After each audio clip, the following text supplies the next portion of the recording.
నమస్తే అండి అందరికీ. నేను మంచి ఒక మోటివేషన్ స్టోరీని చెప్పబోతున్నా. ఎలా అంటే సమాజంలో మనం చాలా మందిని చూస్తుంటాం. ఎంతంటే కష్టాన్ని పడకూడదు, ఈజీగా చాలా సుఖంగా సంతోషంగా ఉండాలనే భావనతోటి చాలామంది కష్టం అంటే దానికి దూరంగా వెళ్ళడానికి, ఆ దరిదాపుకు రావడానికి ఇష్టపడని వారు కొన్ని వేల మందిని చూస్తున్నాము. అలాగే ఈ కష్టాలు ఎన్ని వద్దనుకున్నా మనకు తెలియకుండానే చాలా కష్టాలు మనకు ఎదురవుతూ ఉంటాయి. ఉదాహరణకు ఒక శిల్పి ఒక బండరాయి, ఒక రాయి గురించి వెతుకుతూ ఒక చుట్టుపక్కల గ్రామాల్లో కానీ కొండపైన కానీ వెతుకుతూ ఉంటాడు. ఆ వెతుకుతున్న సమయంలో తనకు ఒక నచ్చిన మంచి ఒక బండరాయి కనిపిస్తుంది. ఆ రాయి కనిపించినప్పుడు ఆ రాయిని తన ఒక ఉలితో శిల్పాన్ని చెక్కాలని తన ఒక మంచి చెట్టు నీడలో ఆ రాయిని తీసుకొచ్చి కూర్చోబెట్టి దానికి అనుకూలంగా దాన్ని సెట్ చేసుకున్న తర్వాత సుత్తితో కొట్టడానికి ప్రయత్నం చేశాడు. అప్పుడు ఆ రాయి చాలా నొప్పిగా ఉంది, చాలా ఇబ్బందిగా ఉంది, నన్ను కొట్టకండి, నా వల్ల అవ్వట్లేదనే భావనగా ఆ రాయి ఒక సందేశాన్ని ఇస్తుంది ఆ శిల్పికి. అప్పుడు ఆ రాయిని పక్కన పెట్టి మరో రాయిని వెతుకుతూ దానికి పక్కలో దగ్గరలో ఉన్న ఇంకా చాలా అందమైన రాయిని తీసుకున్నాడు. శిల్పి ఆ యొక్క విగ్రహాన్ని చెక్కటానికి ఈ మొదటి రాయిలాగానే దాన్ని పక్కన పెట్టి ఆ విగ్రహం చెక్కడం మొదలుపెట్టాడు. ఆ రెండవ రాయి కూడా ఇలానే బాధగా ఉంది, నొప్పిగా ఉందని చెప్పాది, కానీ అది ఓర్చుకున్నది.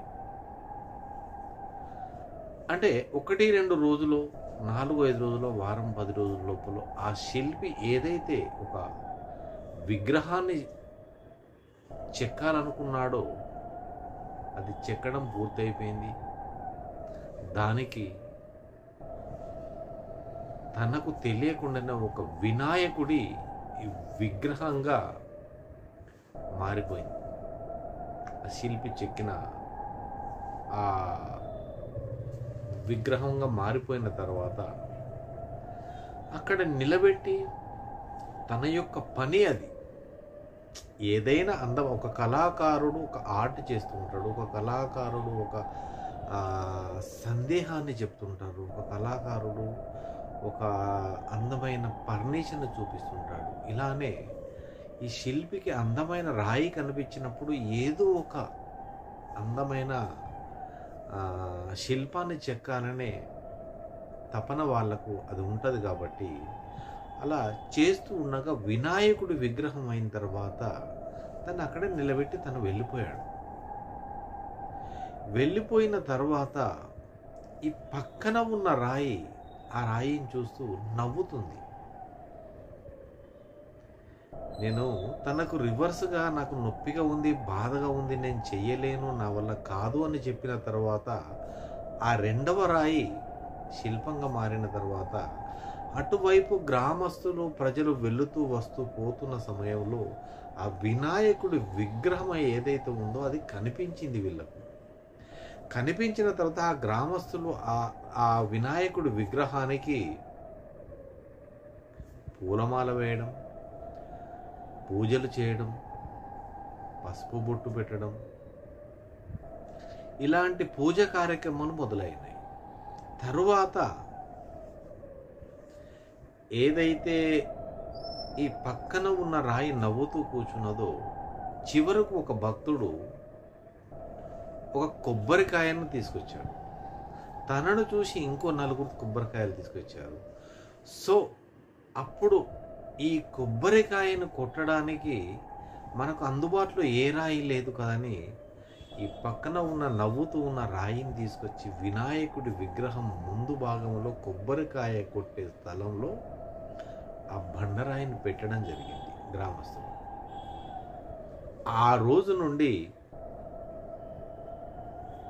అంటే జీవితాంతం ఒక్కసారి ఒక ఉల్లి దెబ్బను ఒక్క రోజు 2 రోజులు ఓర్చుకుంటే ఒక శిల్పంగా మారి పూజలు చేసి దాని యొక్క ప్రతిష్ట కనిపించేది. కష్టం అనుకొని తప్పించుకొని పక్కకు ఉన్న రాయిని ఆ వినాయకుడి విగ్రహం ముందు పెట్టిన తర్వాత చుట్టుపక్కల ఉన్న పల్లెలు, గ్రామాలు, పట్టణాల నుంచి ఆ వినాయకుడి మందిరానికి వచ్చి పూజలు చేస్తూ ఆ రాయి పైన కొబ్బరికాయను కొట్టడం మొదలుపెట్టారు. అంటే మొదటిసారి తప్పించుకోవాలని చూసిన వ్యక్తి కంటే మొదటిసారి కష్టాన్ని తప్పించుకోవాలనుకున్నారు, కానీ దానిని ప్రతిఫలంగా జీవితాంతం ఆ రాయి పైన కొబ్బరికాయ కొడితే అమ్మ అయ్యా అని అది బాధపడుతూ కొన్ని వేల సంవత్సరాలైనా ఆ పనిష్మెంట్ను అనుభవిస్తూనే ఉంది.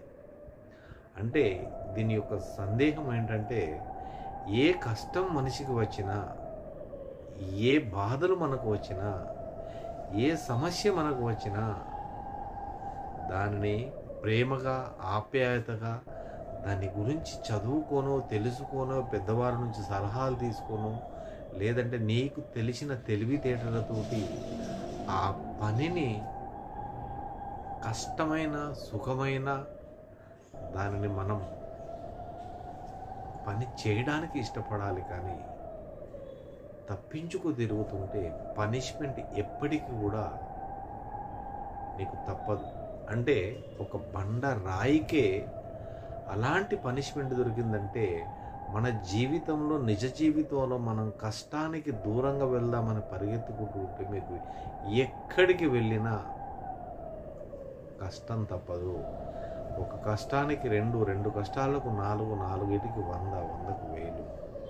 మనశ్శాంతి లేని, తర్వాత నిద్రలు లేని రాత్రులు, కుటుంబ సభ్యులతో సరిగ్గా మాట్లాడే పరిస్థితి ఉండకుండా ఇలాంటి సమస్యలు వస్తాయి. కాబట్టి ఏ సమస్య వచ్చినా అది మనిషికే వస్తుంది. దీనిని మనిషి ఎలాగైనా సాధించుకోగలడనే కష్టంతో ఇష్టంగా పనిచేసిన వారికి విజయం సాధించిన వాళ్ళు అవుతాం. ఇలాంటి స్టోరీస్ మళ్ళీ ఎప్పుడో ఒకటి నాకు తోచినప్పుడు చెప్తుంటాను. ఆదరిస్తున్న ప్రతి ఒక్కరికి ధన్యవాదాలు.